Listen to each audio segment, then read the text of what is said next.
The birthplace of the Bohemian Revolution from Cowork 591 Studios. This is the Steve Brown Arts Center Podcast Network with co-host Dale Rueber.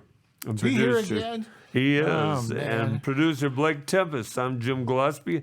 And this is Jesup News for October 9th, 2023. On today's podcast, we're talking about winners and losers, and there's a couple in our country. We give 3 things you should know. We talk about the Louisville Lip. I know him. Okay. And Cowork 591 News, we look at the events inside the Steve Brown Arts Center. We give you the top stories in Jesup. Twinkies is 80 years old this year. Is that right? Okay. What movies were Twinkies prominently mentioned? I don't know. Die Hard. Okay. Yeah. All right. We discuss service and art, and Dale has something special for you. The Steve Brown Arts Center is a 501c3 nonprofit organization that has a vision for artists, young and old alike, to have the opportunity to better themselves while helping to build the skills of those around them. It will be offering community programming starting in Jesup, Iowa, before expanding to neighboring communities. Programming will include a community speaker series that will showcase existing creatives who reside within the community, as well as a pop-up series that will spotlight and partner with local business to provide opportunities for community engagement. The long-range vision is to house a rural artist residency program for professional and emerging artists in all areas of the arts and the humanities. Artists will be offered accommodations and studio space in exchange for a contribution of labor and maintenance of the building and grounds. We were scheduled to have someone named Taylor tonight as a guest, but she's busy hanging with a guy named Kelsey. Is that right? So we were fortunate enough also to have Mayor Chris Even on our show tonight. If you'd work on your abs, maybe we could get some of these younger, prettier guests. You know, because that's what that Kelsey has, I'm sure. I'll work real hard at that. Some people have 6-packs and some people have kegs. I understand. Yes, all right. We also are sponsored tonight by Derek Marty Repair. Derek has been a incredible supporter of the Steve Brown Arts Center from its start. Derek was on our first podcast when we did the speaker series out at Littleton, and he told his story out there. As a matter of fact, I talked to Derek today, and Derek is also doing a fasting program. Like you're doing. Like okay. I'm doing right now, except he is trying to gain weight. Oh, okay. And I'm trying to lose weight. I eat from 8 in the morning till 4 in the afternoon, and Derek goes from noon until 6. We're both at about 220 right now. He's 6'3", 220. Mm-hmm. I'm about 6'4", 219. Yeah. And what do you want to get down to? I'd like to get to 210. In April, I was at 208. It was an unhealthy 208 in April. Yeah. But I'd like to get down to 210. I've lost 10 pounds since I started the fast. Mm-hmm. But it's easy when you give up pop and candy bars and so you don't know bad. what's actually helping you the most. Yeah. I've been eating real healthy, although yesterday I drove 500 miles, and in that 500-mile trip I stopped for ice cream. I stopped for a soda and 2 pieces of pizza. I stopped for a bag of Doritos. Yeah. And that moved my weight up 2 pounds. I was down to about 217.2. Yeah.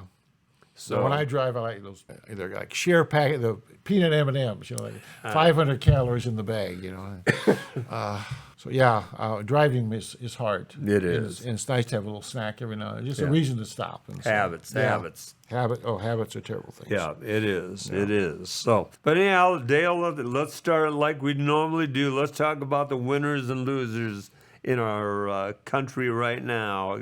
We'll start with you.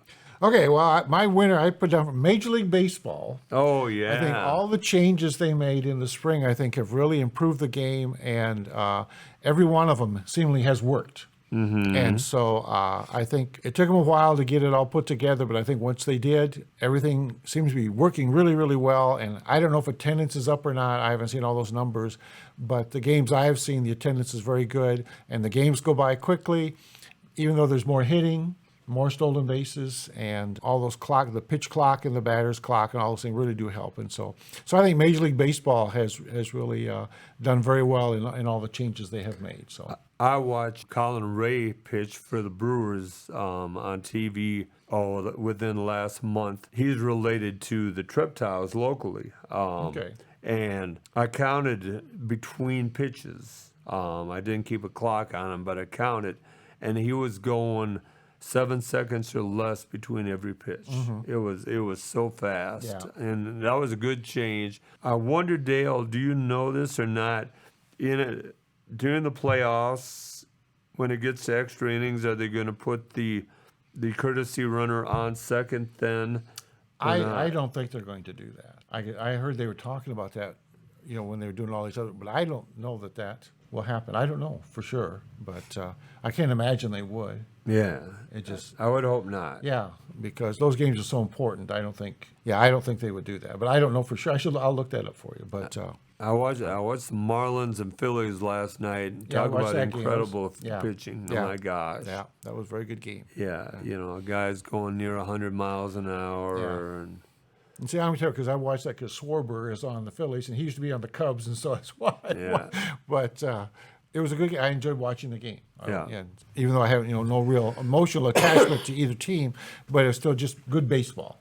So, And there are a lot of things going on, and so I enjoyed that game very much. So baseball is your winner. My winner is Kevin McCarthy, believe it or not, the representative from California who actually stood up and prevented the government shutdown. He had a lot of people pushing him to shut the government down, and he didn't allow it. To his credit, he went across the aisle and probably cost him the job as the speaker, but he is my winner. Well, he was my loser. Well, and then go ahead. And you could see this coming. 9 months ago when he got the job, you knew with the concessions he made that he was not going to make it very long because there's too many people that were willing to butt heads with him, and they're not willing to move. They have their position and they won't budge an inch. And that's usually not the way politics works if you want to get anything done. And so he doesn't come across as a very likable person. You wouldn't say, well, he's got tons of friends in the legislature. Well, he probably doesn't. Just a little bit abrasive and a little bit abrupt. And so I was not surprised when this happened to him. But to be the first person in history to lose this job this way, I just thought that's a big loss for him, and it may turn out to be a big loss for the country, too, if they can't get their stuff together, because it's a bad time to be doing this kind of stuff when you're on a timeline like they are. And in the last, 7 weeks, I think 6 weeks they've been on vacation, or 5.5 or something, and this is the time they ought to be locked in and have to get their job done, but they make their own rules for themselves. So anyway, he was my loser. Which is fine. My loser is his arch nemesis, Matt Gaetz or Gates. I think Gates is how they pronounce Gates it. Yeah. from Florida, the representative from Florida. He's the ultra conservative who wants to end basically all government programs. We were talking with the mayor about ending taxes and stuff, and that's what the ultra right wants to do, is less and less tax and like that. And Gates was mad that he supported the tax. Now, both sides, the Republicans and the Democrats, voted to get him out. And there's an old political adage: you don't get between a husband and wife when they're throwing things at each other. Yeah. And the Republicans are throwing things at each other pretty hard right now, but the Democrats met yesterday morning, and none of them found a reason to support him. Matter of fact, they had called they called him a liar in their meeting. Yeah, they don't like him at all. No. Because they found nothing. Well, they actually said he lies to us, and so we're not going to support him. None of them did, and so he lost. But when they're that close in numbers, why it doesn't take many people, and that's how those 8 guys have all that power, is because they're such a small majority. And I don't know what the future is. I sometimes think we should just, vote all the Republicans in, and then 2 years later vote all Democrats in, and just alternate every other year, every other election, and so nobody gets too comfortable, and see if they'll just go in and do the job and then go home. But you see where Speaker Pro Tem kicked Nancy Pelosi. She must have more than one office, but he kicked her out of one of her offices. She had to get her stuff out he gave her a deadline, and she wrote back, well, I'm in California at Feinstein's funeral, so I won't be there to get my stuff. And so apparently they will give her more time. But that was one of his first things that he did, is kick her out of one of her offices. Oh, wow. And then you see the other guy slam the gavel down. He was very irritated. Did you see that? No, I didn't see that. I don't know what he said, but then just kaboom, and they that out and showed it on the news, that his irritation with the whole thing, because he hit, that's an awful big gavel, and he smacked it pretty hard. So Now, remember, McCarthy stays in office as a representative. Yeah. He's just not the Speaker of the House. Yeah. The good news is the obituaries brought to you by White Funeral Home in Jesup and Independence. There's no obituaries for the week. So does Mr. White think that's good news? I'm sure. I hope so. I'm sure he does. Yeah. He makes me nervous. He does. Yeah, every time he sees me, he asks me how I'm feeling, and so I just. No, that is a That's pretty sad. Isn't it? that is a frightening thing. Yeah. Yes, I understand. That makes sense. So let's go from there to the 3 things you should know, Dale. Okay, we got to quit doing this pretty soon, because I'm running out of things without being too obvious. But all right, I think everybody should know the words to the national anthem. Good ones. Okay. Okay. And I look, and some of these things I get because I think, okay, what bothered me or what embarrassed me sometime in my life? But I think everybody ought to learn how to tie, especially every man should know how to tie a tie. I got a great story about that. Okay. Many times I've had to, at formal, I don't know, you would call them formal, places where you'd have young people wearing a tie, and their mother would haul them up and say, would you show Johnny how to tie his tie, or can you tie his tie for him, and this sort of thing. And the only way I can do it is get him in front of me with his back to me and reach around and tie it. I just can't. Yeah. Yeah, I have to do it that way. But I didn't learn how to tie a tie till I was 18 years old, and so, but I think every kid ought to know, every man should know how to tie a tie, because sometimes in your life you have to wear a tie. I mean, it's a useless piece of apparel, but every now and then in our culture, you do. Yeah. And then my last thing, this is obvious for, everybody should know how to swim. And I wasn't thinking of the safety thing so much as the social thing. It just seemed like more and more people are having swimming parties, birthday parties around a swimming pool, or having swimming parties, this sort of thing. And so if you want your kid to be socially acceptable, they should know how to swim so they can go to the pool parties. Those like are my that. 3 things. So, Very good. List those again, Dale. words to the national anthem, how to tie a tie, and how to swim. I like all of those. Mine are, everyone needs to be taught financial skills. I'm not talking the government skills. I'm talking how to organize a bank account, how to put together your taxes, how to budget your money. Yeah. Everybody needs to be taught financial skills. When I was a senior at Loyal High School, you had to take it was a required class. It was taught by a man named Claire Craft, and it was on those kinds of things. He talked about stock market. None of us knew anything about buying stock, or that even was such a thing, but about being in the stock market, and about insurance, life insurance, and car insurance, and those kind of things. And I remember when I was going to the Marine Corps, at that time there was no government insurance, so I thought I should buy my own policy. The man I talked to was John Vogel. He's a Jesup guy. He was out of Owine then. And he was amazed at how much I knew about life insurance, about double indemnity and all this kind of stuff. But that was all from that class. And he was talking about you need insurance so you can pay for your burial and this sort of thing. It was all about the kind of skills you're talking about. People need to know. So I think I'm not sure they do that in Jesup in the high school. I don't know, but very important stuff to know. The second one is social skills. I'm talking courtesy, please and thank you, you know, holding a door for someone. You talked one day about doing the forks and Yeah. how to eat at a nice restaurant. Social skills are a big deal. How to talk on a phone. This won't be the first time I mention this. People just don't like talk on the phone. I'm dealing with someone for the Arts Center right now. I'm dealing with a caterer right now. I can't get this caterer to call me back. I mean, just won't. I told them to call me back, and they won't. Well, they text you. A lot of people would rather text than call. And they are, and I know. Don't forget, or don't tell me, or don't send me a text saying I'm ready for the rest home here. I understand that times have changed, but you need the skill to talk on a telephone. That's important. And the third one, Dale, is everybody needs to be taught how to compete. It is. Yeah. There's going to be some point of your life, Dale, where you have to compete for something. Yeah. Be it a job, be it trying to buy a house, be it to run for office. You're going to have to compete.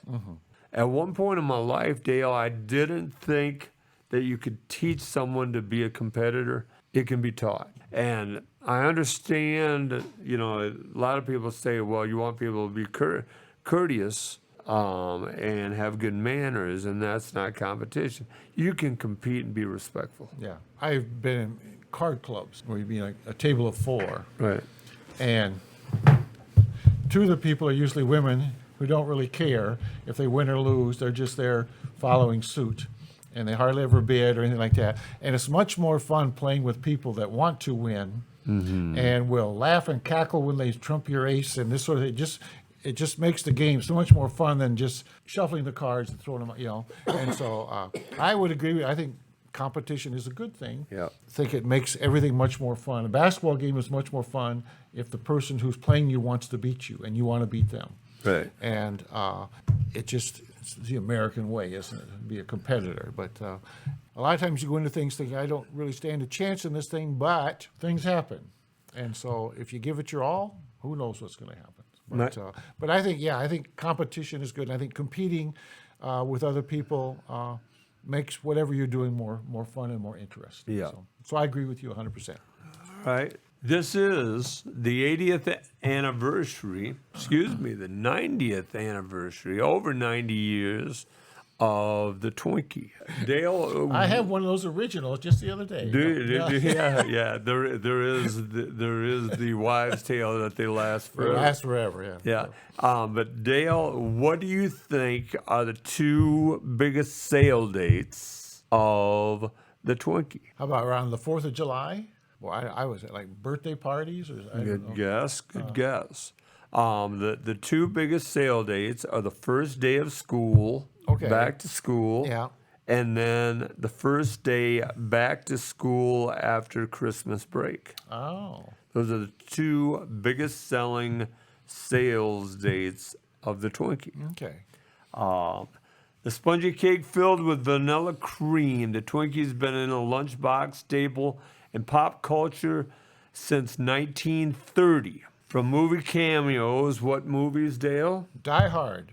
Big part of the Die Hard story. To courtroom drama, here's a rundown on the history of the Twinkie. America's favorite snack got its start in Schiller Park, Illinois. Not far from here, Dale. I don't know where that is. But, Just outside of Chicago. okay, I know where that is. Okay, when James Dewar, a manager of the Continental Baking Company, came up with a new idea for using strawberry shortcake pans after strawberry season was over. Plan to bake the cakes and fill them with banana cream. Okay. See, early on, filling was banana cream in Twinkies. Yeah. And then World War II came. When World War II came, bananas were rationed. Oh, sure, I bet. Yeah, because it'd be hard to get, wouldn't it? Yep. And so the filling was then changed to vanilla cream. Okay. And the flavor was such a hit that Hostess the brand in which Twinkies were sold never changed it back. I would rather have banana cream, I But I think. think banana cream sounds good. Yeah. They do several now. They do strawberry. They do strawberry Twinkies. They do chocolate Twinkies now. It's been many, many years since I ate a Twinkie, I guess. Me as well. You go to state fairs and many of them are deep fried like many things. Oh, sure. Yeah, they deep fry them. Yeah. Throughout the 50s, the snack cake gained popularity in the 50s. I was eating them then. There you go. Especially among kids, thanks in part to the hostess sponsoring the children's show Howdy Doody. Yep. Twinkies also went on to grace the big screen. The most famous example is 1984's Ghostbusters. Okay, I don't remember Twinkies in that, but I don't remember that film real well. But, When Egon Spengler uses a Twinkie to explain psychokinetic energy. okay, I'll have to go find that. So Yeah. I don't remember that at all. The story isn't all happy. Twinkies unexpectedly made headlines in the 1979 trial of Dan White, who killed San Francisco Mayor George Moscone and Supervisor Harvey Milk. White's lawyer argued that White had become increasingly withdrawn and depressed, gorging on sugary foods, including Twinkies. Okay. The argument that White suffered from diminished capacity, evident in his changed eating habits, helped bargain his sentence down to manslaughter, and The became Twinkie made me known do it was his defense. as Okay. the Twinkie defense. Yes, it was, Dale. Over the years, Twinkie maintained their popularity and were even included by Bill Clinton in the National Millennium Time Capsule in 1999. All right. In 2012, Americans suffered a brief panic attack when it was announced that Hostess was filing for bankruptcy. I remember they moved one of the warehouses to Waterloo during that time. Yeah, well, they closed the bakery in Waterloo, too. I used to take kids there on field trips. Yeah. I think they gave him a Twinkie as we went out the door. Oh, cool. Yeah. So, Diehard fans brought up every package they could find, despite the fact that Twinkies only have a maximum shelf life of 45 days. Now, before the 45 days, the maximum shelf life was 23 days. Now, the problem was this, Dale, that Twinkies Hostess had their own warehouses all around the country and thousands of drivers, and that's what caused them to go bankrupt. oh, okay. And so when they rallied here recently, what they do now is they send it to Walmart and Kroger and Hy-Vee and Fairway and the like, and they put them out. And so, but the shelf lives are so they can sit in their warehouses longer. Yeah. Instead of 23 days, 45 days. So they put an additional chemical in to make them last longer? Yeah, they Okay. do. Okay. So, believe it or not, when someone dies, Dale, bodies are actually lasting longer in the ground because we eat so many preservatives. Oh, that they've eaten. Yeah. Oh, okay. So there's so much preservatives in our Our body. food, yeah, okay. Yeah. I did not know that. Yeah. Their tears soon dried when new owners bought the brand and returned the treat to the store shelves in a matter of months. After more than 90 years, it looks like Twinkies are here to stay. I always like the snowballs. Did you ever have those? Oh, yeah. Those are my favorite rather than Really? Yeah, I did like those. I like the Hostess Ho-Hos. And I always ate it, the 2-pack. I never just have one now and one later. I always ate both of them right away. When Twinkies first sold, the twin pack sold for 5 cents. Yeah. 2.5 cents a Twinkie. No, there's a interesting book about Milton Hershey and how the nickel candy bar. You remember the nickel candy bar was a good sized candy bar, and how it stayed a nickel for many years because he thought there ought to be a candy bar available like that for a nickel. Right. And so he almost single-handedly kept that price at a nickel for many years. It was a long time. I remember when the popsicles were a nickel, and my friend and I went into the store to get our popsicle, and they were 7 cents, and we didn't have 7 cents. They had raised the price. We didn't know you could do that. Yeah. And so the lady felt so sorry for it, she gave it to us for a nickel. But After that, we had to have 7 cents we had to borrow from our parents rather than just a nickel. So it's hard to get those last 2 pennies out of them, too. Yeah, I'll bet. Oh, man. So as we move on here, this is the Steve Brown Arts Center Podcast Network. I'm Jim Gillespie with Dale Rueber, and we are looking at events at the library right now. Okay. Dale, would you like to go through the events at the library for us? Okay, the Little Tot Story Time. Every Thursday at 10:30, they have songs, stories, and more. The spice for October. Remember what it is? Paprika? Smoked paprika. Yes. I'm not sure what the smoked part is, but yeah, paprika.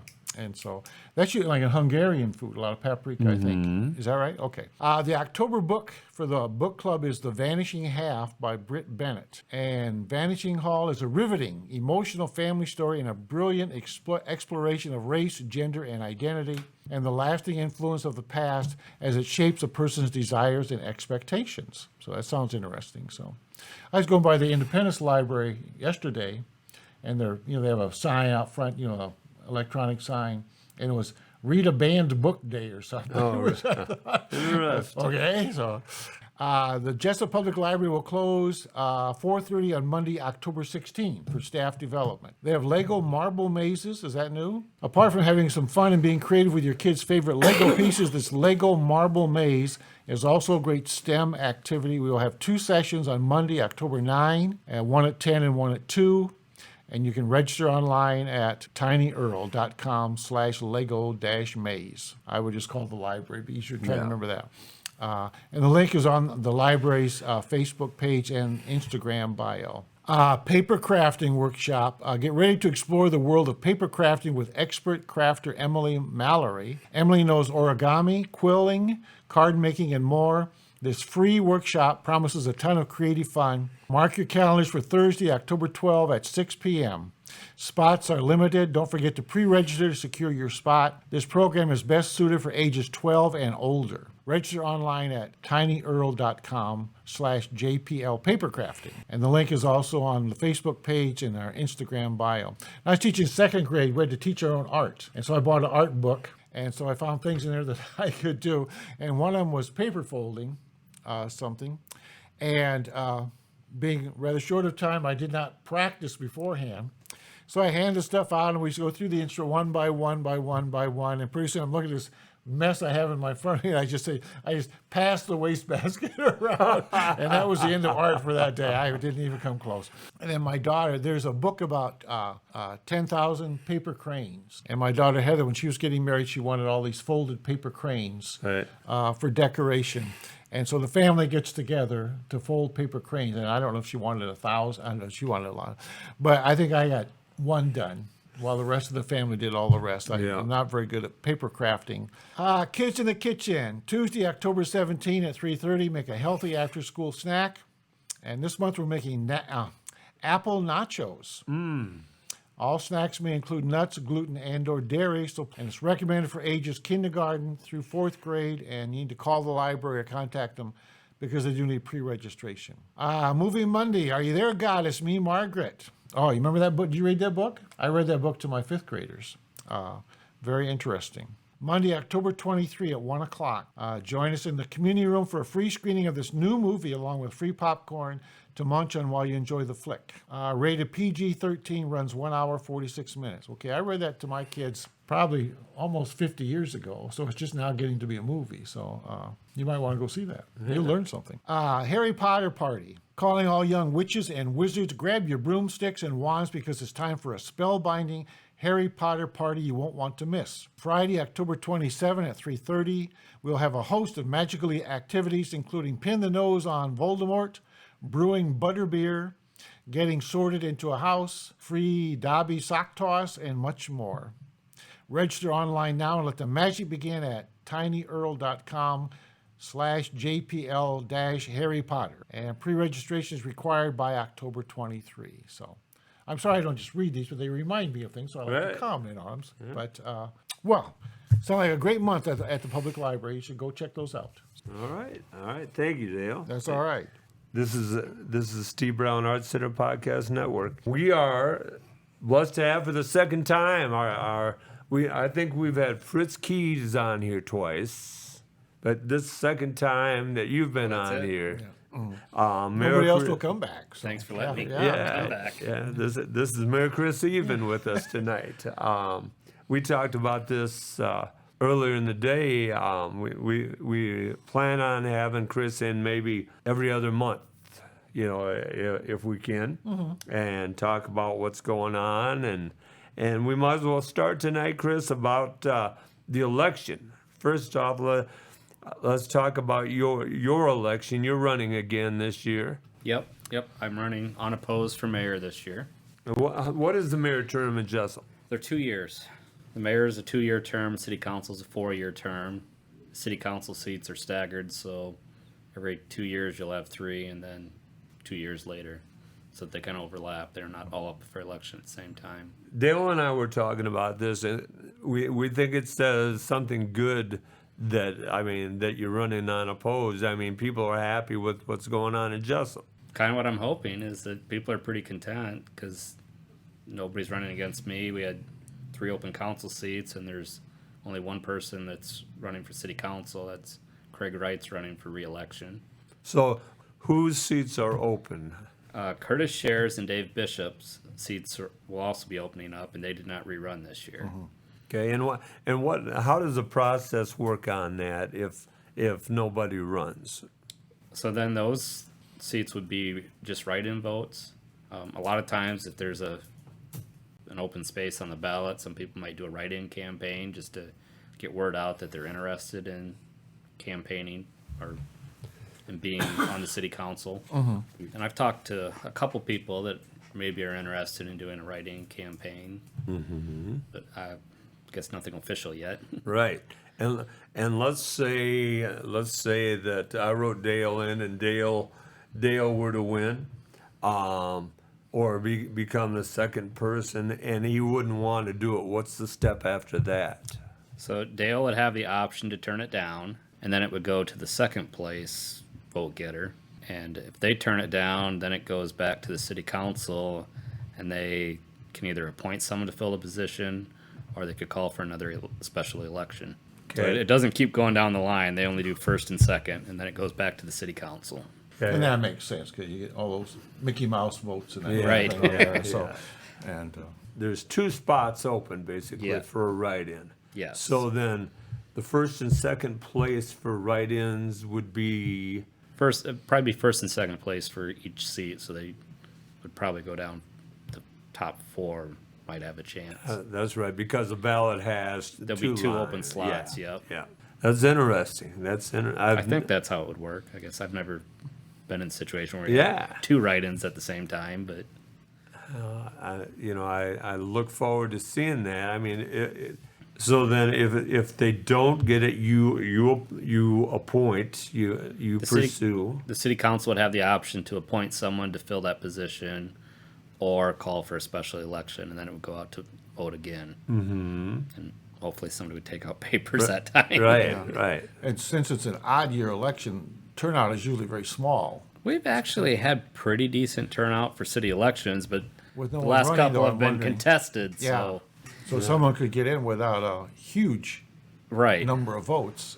If someone's interested, this might be a time to throw your hat in. So Yeah, definitely. I think anybody that was interested and really just got word out, would have a decent chance Right. of getting wrote in. There used to be people that would come to every council meeting. I mean, they were just regulars. Yep. And are those that so they apparently show an interest in city government.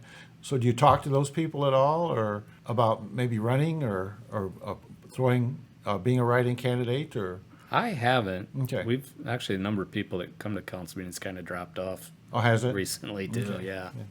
You need more exciting stuff to talk I about. guess. Okay. I know it used to be, there were several people that they were regulars. Yep. And there's even, you read about Cedar Falls or Waterloo, they have people that are constantly causing yeah. problems because they're every day or every meeting and they always have something Yep. to say. And every now and then they conflict with whatever's going on. So I just was wondering if that was still the case.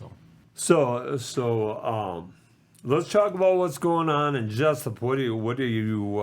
What are you excited about that's going on in Jesup right now, Chris?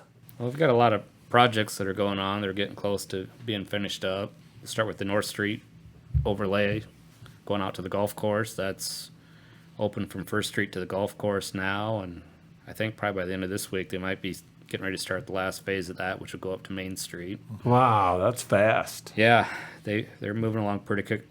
Most of it's an overlay, so they're just going on top of the existing. There's not a lot of digging or anything to go to it. Now, the intersection at Main and North, is it going clear through the intersection, or is it stopping on the west side of that? They're or- going about halfway into the intersection. Okay. So that'll be open, I think, one lane throughout Okay, the project. that's what I was wondering about. It won't. Okay, It never be won't be closed all the totally way. closed. Okay. No. That is, who did that for Jesup company? Lodge Construction is a general contractor on it. And that's remarkable how fast they work. We've had over the years, and I'm not saying during your administration, but over the years, we've had some slow goes in our area. Yeah. Well, and equipment's come a long way with those paving machines. They just run off a string line now, and And not many rainouts this year. that's So- yeah, that's helped a lot Yeah, too. I mean, Yeah. those are great for construction. They're bad for everything else, but they're Right. great for construction jobs. And It- some of that cement is really thick on the edges. I was up there the other day, and Yeah.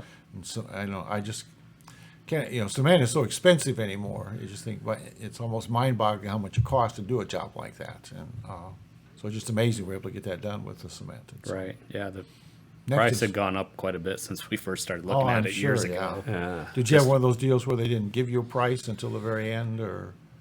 Well, we bid this kind of late in the year, Yeah. so Because then we were trying to buy metal sheeting to put a roof on the church, and they Yep. could not give us a price for the steel for months. They say, okay, well, here's what we think it's gonna cost, but it could cost by the time we get it and then get it to you, it could be quite a bit more. And Right.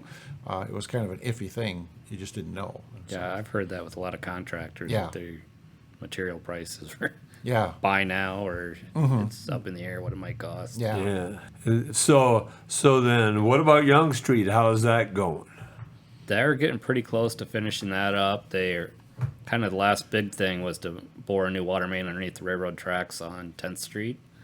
And they have that underneath the tracks now, getting that all tied together. And then there's just a little bit of cleanup work. I think some curb and gutter and sidewalks to finish. And then they'll seal coat that street when it's all done. Okay, they're gonna seal, I was gonna ask what the Yep. surface would be, so, okay. And that can be done this fall yet? Yes, that will be done this fall. That's great, so. That is a good thing. Yeah. Yeah. Now, is anybody paying for this along the right of way, or like, used to be like lots, if you owned a lot on that street, you had to pay a certain amount of the, Yep. So I think in Jesup, we can do an assessment for a project like this.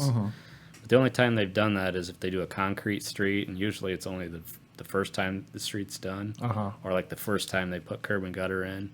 If they're replacing it, historically in Jesup, we haven't done an Okay. assessment on that. all right. Which is good. I mean, that's got to excite. Yeah. Yeah. It looks Unless you- really nice down there, what's been done so far. Yeah, Yeah. yeah. Unless you talk to people that had to pay for their street years ago. Right. They don't think it's a good idea, so. No. Let's go then to the west part of town. How goes the splash pad? The splash pad's moving along very well. They think probably by the end of this week they'll have it operational, put water in it and test it, and just looking at the weather, probably turn it off. Yeah, It would have been nice to have it a week ago. it would have been. Yeah, yeah. But yeah, it's as far as everything that all the functioning parts and that should be done this week, and then there'll be probably some dirt work and seeding to finish up in the spring. I think we're looking at possibly trying to get the parking lot and sidewalk in this year too for it. Oh, really? Before winter? Yep. Goodness. How big a parking lot will that be?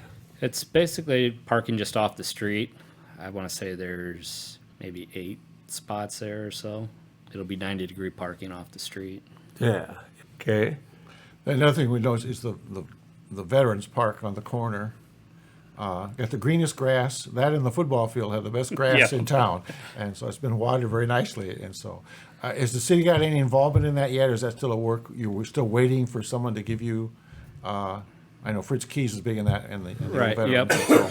The Legion, American Legion is kind of taking the lead on the design of it. I know a couple of our city employees have been involved in those meetings. Yeah. They've come up with kind of a preliminary layout of how they want things, and I think now they're really focusing on, there'll be some stone monuments in there, what they're gonna look like, if they, Yeah. anything else that they can get Do you to have put on there. Any idea what kind of money they're looking for or will be looking for? Not really. I know that they're planning to do some fundraising for it, Yeah. and they're still working. I think the monuments are gonna be a big part of the cost, Yeah. so I think once they get that figured out, they'll probably be ready to make an announcement, say, have a fundraising goal for it. Yeah. They do have a fundraising goal, or They haven't set an amount yet, but they do plan to do fundraising for it. I think possibly like some pavers, or people could donate like a bench in memory of somebody, right? that type of thing. What? So are we leaving out anything, Mr. Mayor? We've went to all four sides of town here. How goes the are they done with the sewer the sewer rebuild? No, that was originally scheduled to be done by October 1st, and the main building down there that all the wastewater passes through when it first comes to the plant, and then it's got the office and lab, all the electrical controls, the compressors that blow air into the tanks are all in this one main building. And they went to form that up. It wasn't braced properly, so some of the walls bowed out. Oh no! They ended up having to take the whole building down and start over. And part of the delay of getting the building up the first time was these wall panels took a while to get. So they had to reorder those, but they just came in, I think, 2 weeks ago. And I think next week they're planning to start putting the building up. But there's obviously a lot of work that's going to go on inside that building through the winter. So we're looking at probably the end of February to have it complete and ready to put water to. Right. Well, that's not the city's fault. That's the contractor's fault. And it was a subcontractor that they had that didn't do the work right. The general contractor's been really good to work with on it, and they said, no, that's not acceptable. We're not going to put our name on it. So they agreed to take it down at their cost and rebuild it. I noticed the other day along First Street and then on North Street from the corner down to the golf course, all at once there's a whole bunch of no trespassing signs. And I was wondering, is that a problem someone was having with the construction over there, or do you know anything about that, or? I think while that road was closed, there were some people that were cutting through that field, possibly to get to the golf course, or even the contractor was maybe out on private property where they shouldn't have been. Oh, okay, because you look there together, what could anybody hurt out here? It's just bean stubble looks like, and so I Right. was just wondering, because all at once, there's a whole bunch of them. Yeah, but And so that they're was serious about it. and that so- was related to the construction project. I Okay. think there were people cutting through there when the road was closed. Okay. That wasn't you, was it, Gillespie? No, Okay. not this year. Okay. So are we leaving out anything, Chris? Are we, I don't, financially, are we in the hole a lot? Do we have a lot of money to pay back, or are we in good shape financially, or? Yeah, the city's in good shape financially. This was a big year for construction projects, but really the last 3 years have been fairly small. So Yeah. And so we have a bonding limit. Do we still have wiggle room there if something would come up? Or? yeah, we're well below our bonding limit. Okay. What is our bonding limit, Chris? Do you know off the top of your head? I want to say it's a percentage of our assessed valuation. Yeah, you take wanna the say total it's assessed valuation of everything in the city limits, and then it's a 2%? percentage of that. I'm not sure what it is, but All right. Yeah, I don't know right offhand. Yeah. I should, but any valuations have been going up lately. Yeah. And so you think there'd be a lot more money, more money available, and so that doesn't mean we have to spend it, of course. Right, but right. it's nice to have, yeah, but like anybody, things happen and you need money, and so every now and then, and so. I can't remember if we talked about this with you or not when you were on earlier, Chris. Dale has talked about the process possibly of paving out Holly to the two cemeteries out there as it gets gravel. I can't remember what's the I guess it's the Protestant cemetery cost or called Cedar Crest, right? Cedar Crest. Yeah. yes, Yeah. Okay, So yes. it'd be to there, I believe. yeah. Yeah. Out to where Danielle Trumbauer lives, Yeah. around the corner, yeah, maybe Yeah. about that far. Because I asked her about it, and she said, well, if you come that far, come to our house too. She'd help pay for it, so, Yeah. yeah. Is that something the city would be involved in, Chris, or not? No, because our city limits actually end at the 13th Street Yeah, there. yeah.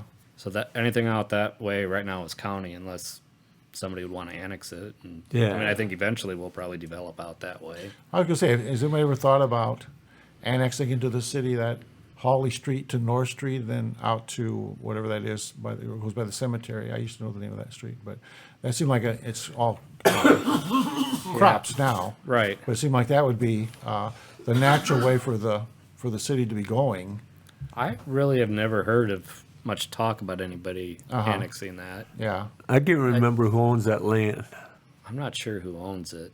Well, we'll make them nervous once we Yeah. talk about it. Yeah, yeah. But it just seemed like that would be a It's a nice and- natural annexation to the city. Right. If they're looking to, even better than going north, I think, just to fill that in. And then we could put a bike path along our new cement road that you're going to put in. And so all that extra money he has, because the evaluation is going up so high. Dale don't want much, Chris.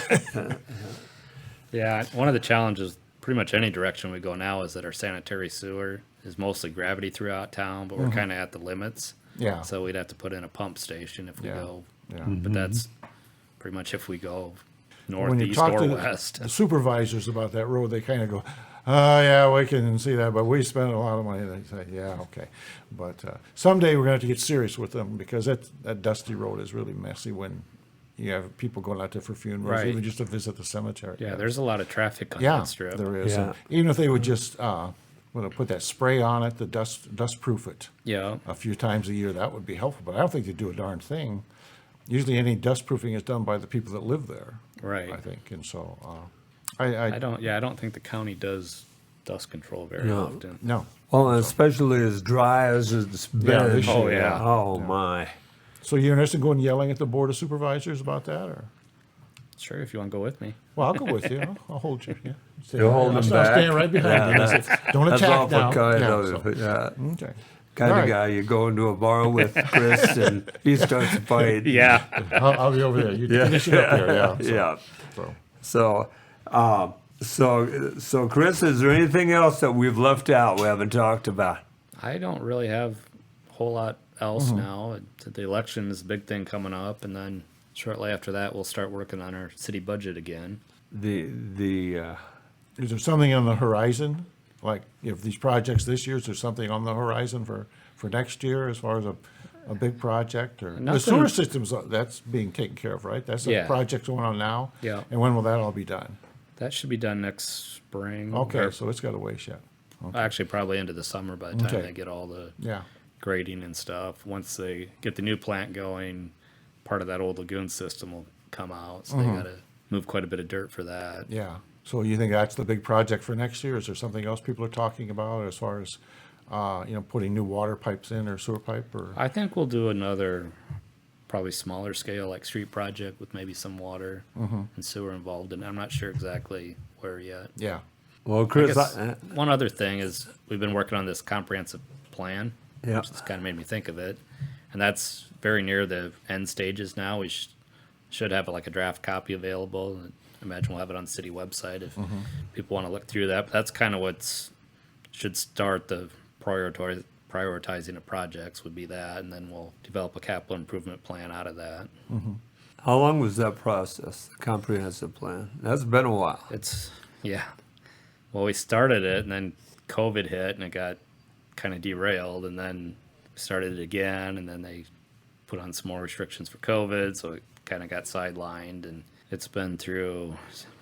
We had a planning committee that met, I think, 4 times, and planning and zoning's been looking at it now. They've met, I don't even know how many, multiple times on it, but once they get a draft, then it'll go back to city council for their review and approval.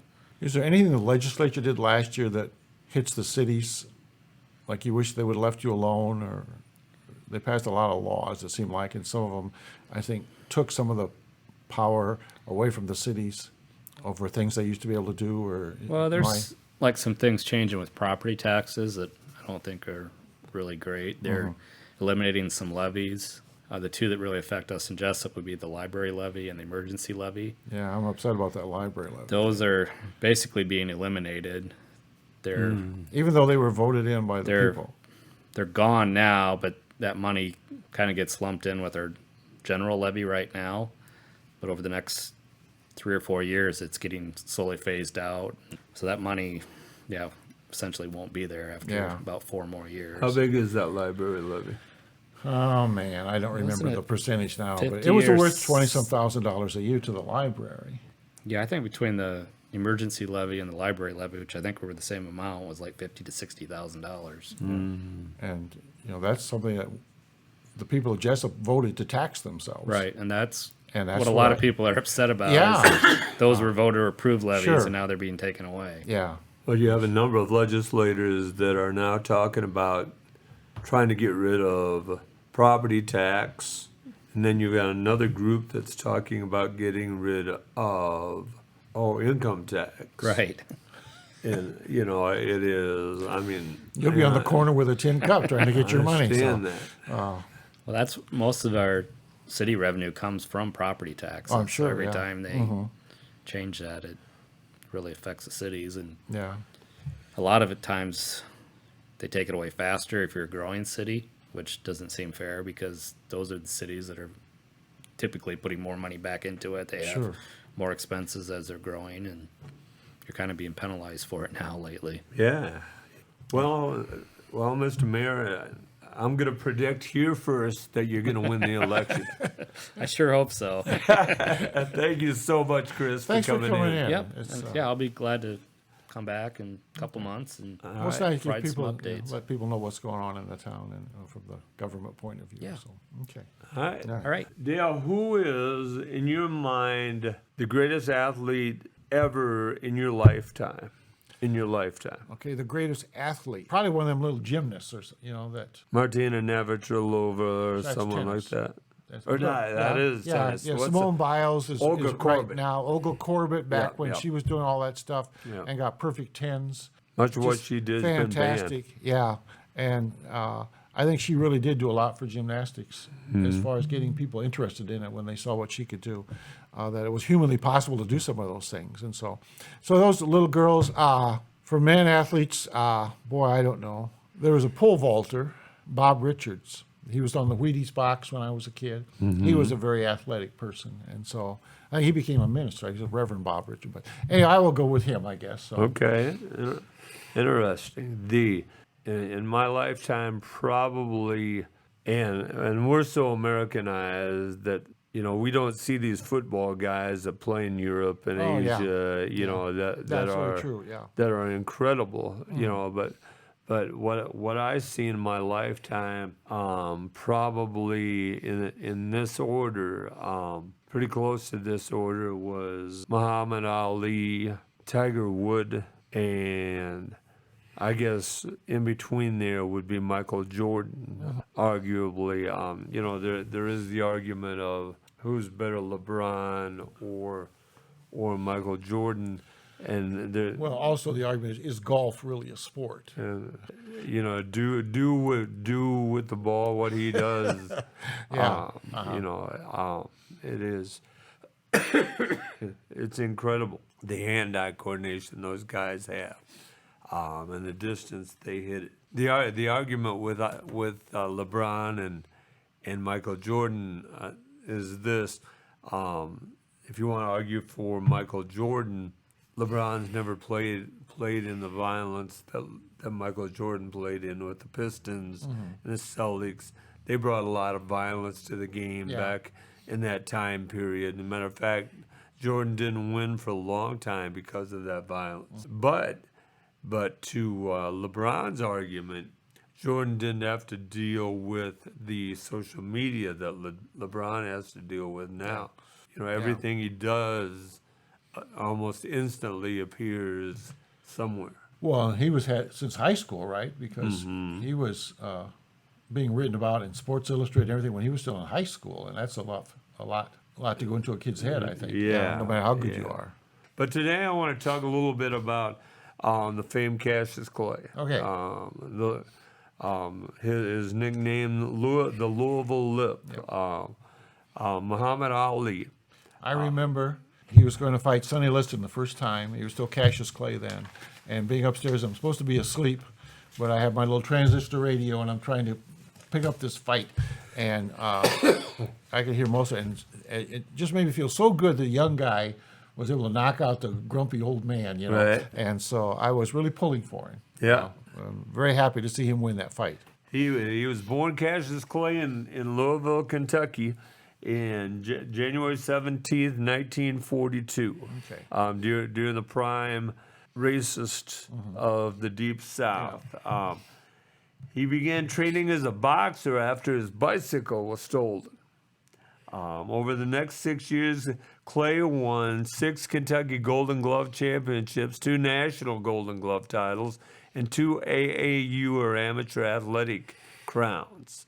In 1960, Clay won the light heavyweight championship at the Summer Olympics in Rome, I knew that. beating Poland's Zbigniew Petrozowski That's the guy. in a 5-0 decision. In October, he wins his first professional bout against Tony Hunsaker.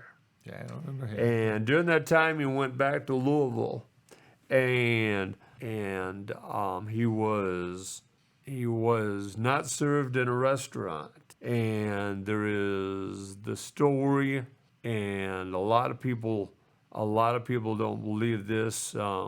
Ali sort of nursed this story for a lot of years.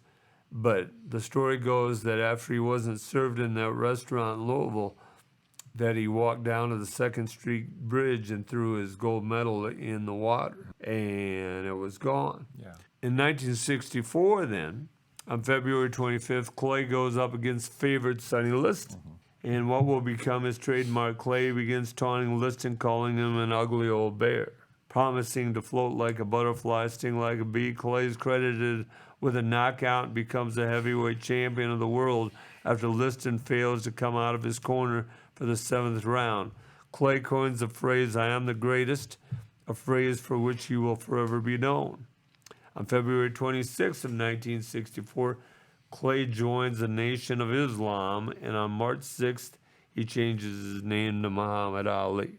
Many of the athletes of that time period, Lou Alcindor, many of you would know him as Kareem Abdul-Jabbar, Right. changed their name. In 1966, citing his religious beliefs, Ali files for a conscientious objector status and refuses to serve in the U.S. military, which is involved in the Vietnam War at the time. In 1967, the U.S. government denies his status. Ali is convicted of draft evasion, sentenced to a maximum of 5 years in prison, and fined $10,000. The New York Boxing Association takes back his titles and bans him for boxing for 3 years. In 1970, the New York State Supreme Court orders his boxing license reinstated. In March of '71, Ali fights heavyweight champion Joe Frazier in probably one of the greatest boxing matches in the history of heavyweight boxing in the Madison Square Garden, but loses after 15 rounds in a unanimous decision. He said some things to Joe Frazier that Joe Frazier was really bothered by. In Oh that yeah, fight. he was pretty Yeah. pretty nasty there. Later that year, Supreme Court rules in his favor, reversing the '67 draft evasion conviction, saying he should not have been drafted in the first place due to his religious beliefs. In 1974, in January, Ali beats Frazier. Later that year, he beats George Foreman in the Rumble in the Jungle and reclaims the World Heavyweight Championship title. Although I didn't see it, I remember reading all about that. It was in Zaire, Yeah. is where that fight was.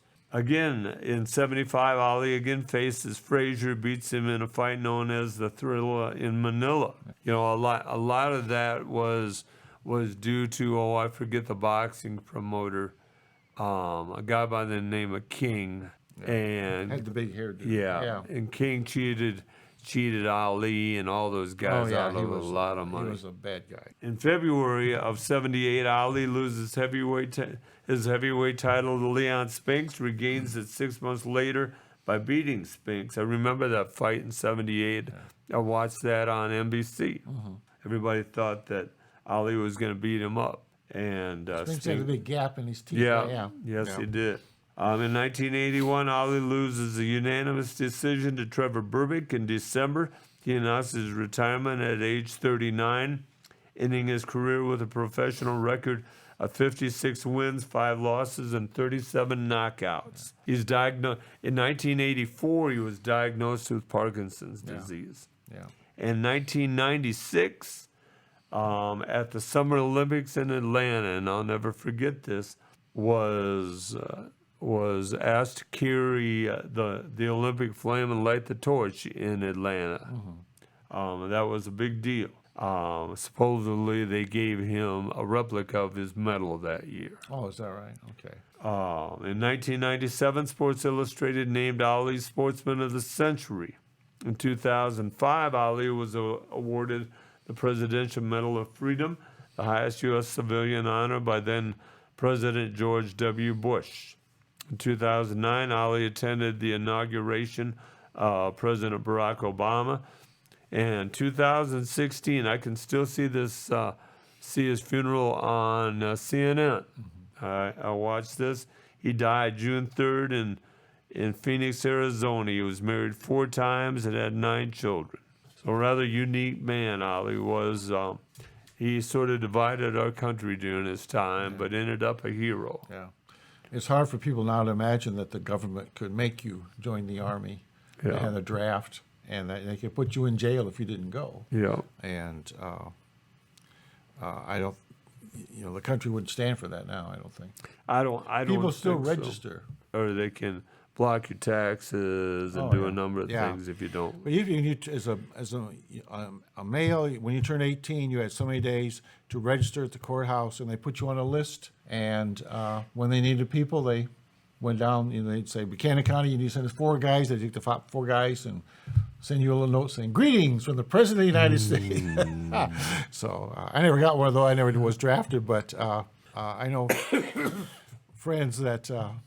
Worried about getting that letter in the mail, and especially when they were in college, especially studying. So, but that was a whole different time. And I'm surprised, like a lot of athletes during World War II, some were drafted and many joined, athletes and movie stars, and some got cushy jobs. Like a baseball player might play on the base baseball team or that sort of thing, or be special services. But a lot of them did apply for. Or get into combat roles. Like Jimmy Stewart was a bomber pilot, and Clark Gable was in the mess. Was in the fighting, and so it was interesting. So there was things Muhammad Ali could have done for the Army that did not involve going to Vietnam or fighting, but they chose to go the hard way with him, and so he had to go to court and do all those things. It took many years out of his career too. You look at, and what is that called? When someone, for religious reasons, a conscientious objector. Yeah. The Amish went through that during World War I. Many of them were arrested and sent to jail because they wouldn't fight. Yeah. There's the whole Alvin York story from World War I. And there was a movie on, they always have certain holidays, combat movies, where a man who would not fight, but he wanted to be a medic and ended up winning the Medal of Honor for his actions. He saved, a couple hundred lives in one night, pulling people to a cliff and lowering them down to where he just refused to leave. Right. And, So there's things to do. So even the biggest pacifist to ever walk the earth, Gandhi, was an ambulance driver in a war. Yeah. So there's things you can do that fit with your religion, but still you're helping your country, I guess. And so. So this is Steve Brown Arts Center Podcast Network. Upcoming events inside the Steve Brown Arts Center. This past weekend we had an event at Frank Lloyd Wright House outside of Kowalski. A wonderful performance by Abby Brewer, and we want to thank Abby publicly. Coming up, the November 3rd, we have Mandy Betts, an artist from Independence, at the Littleton Chatham Historical Society. That's the same night as the LCHS has their chili supper from 5 till 7.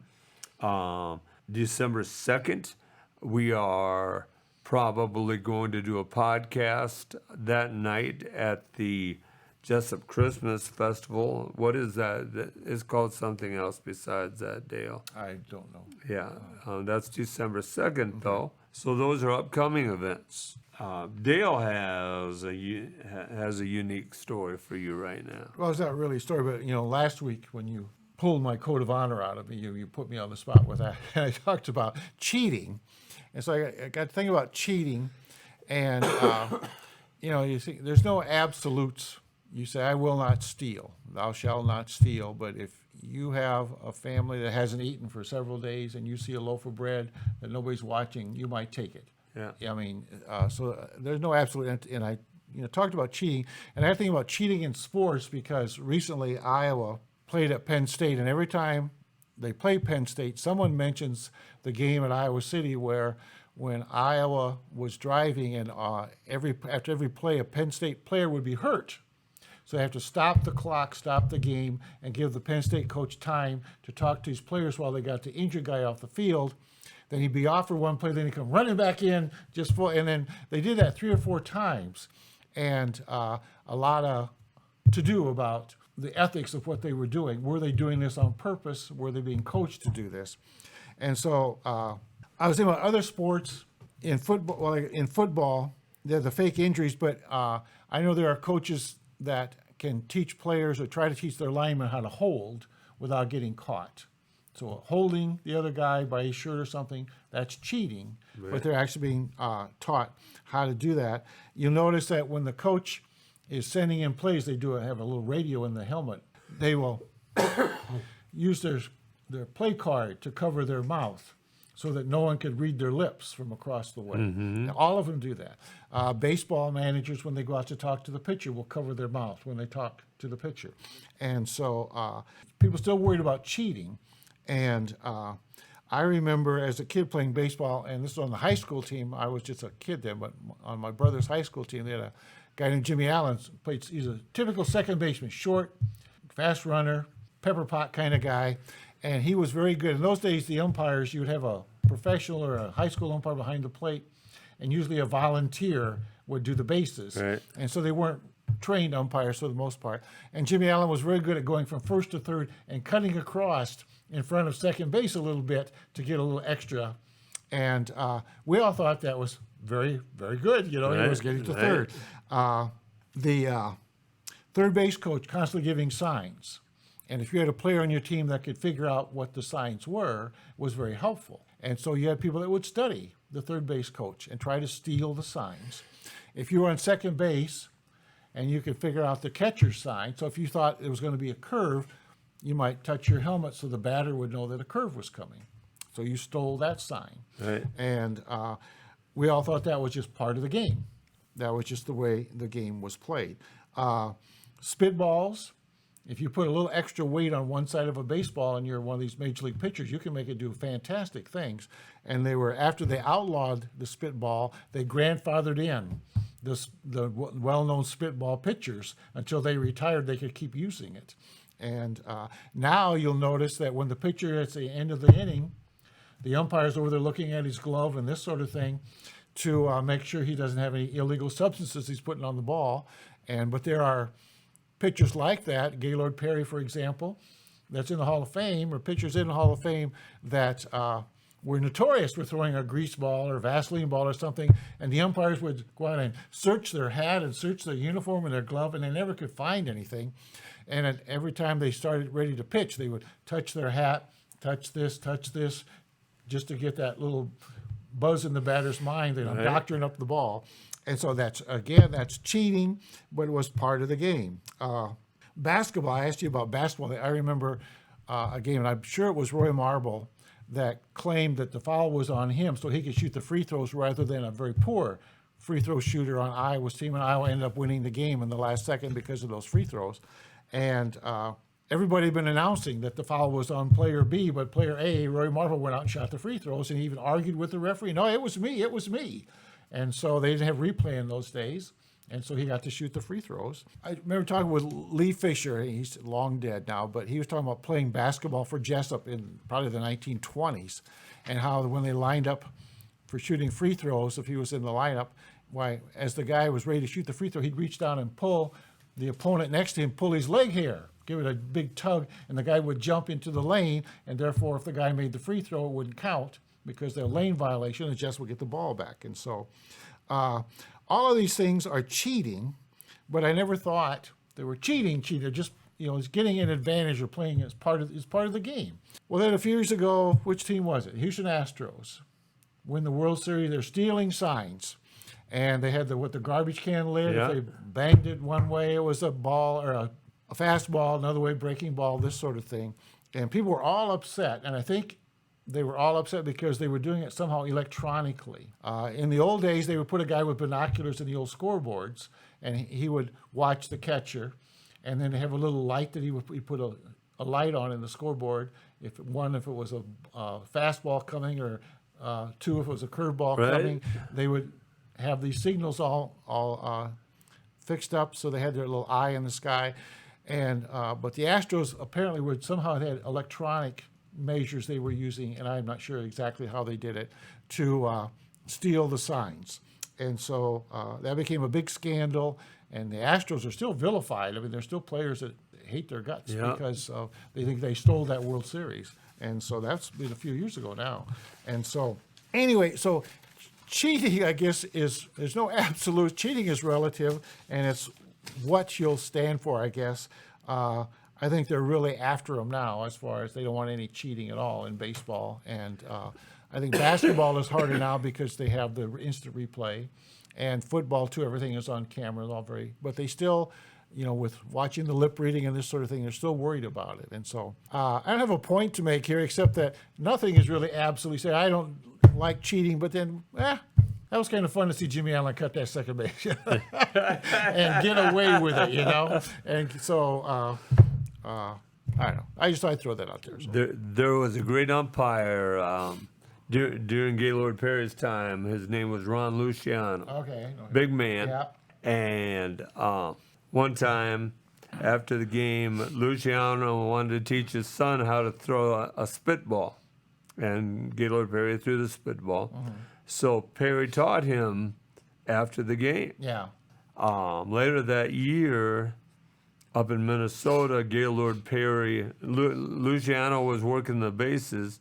Gaylord Perry threw a spitball to Rod Carew, who would strike out less than 10 times a season, out of like 500 at bats. That's incredible, considering there's guys that strike out 10 times in 3 days. Yeah. Yeah, they do. So anyhow, Gaylord Perry threw a spitball to Carew that just embarrassed Carew. I mean, Carew looked like a little leaguer swinging at Gaylord Perry's spitball, and Carew lost it. Luciano called it a ball and threw Gaylord Perry out of the game. Remember earlier in the year, Gaylord Perry taught him how to throw that spitball. Yeah. So, but I remember I was at that game that Luciano threw Gaylord Perry out of that game, but he made Carew look just ridiculous in that swing. I remember they asked Luciano once about bang plays, like at first base. How do you call those? Oh, he says, I always call them out. He says it makes the game go faster. Yeah, he was a unique human. Big man. Yeah, he was. If you'd like to donate to the Steve Brown Arts Center or have an idea for an event, go to the SteveBrownArtsCenter.org and follow the link. We're looking and maybe our listeners can help. We're looking for someone that attended the Wadena Rock Festival. If you know someone personally that attended the Wadena Rock Festival, we want to talk to them. If you have news or would like to sponsor us, email us at jim@cbrownartscenter.org or call us at 319-290-0241 and leave a message. I'm Jim Gillespie. Thanks to co-host Dale Rueber and our producer Blake Tempus, who's battling a cold right now, and Kelly Cias at Cowork 591 Studios. Thanks to the audience for bringing these stray dogs into your day. Remember, each day is about little victories.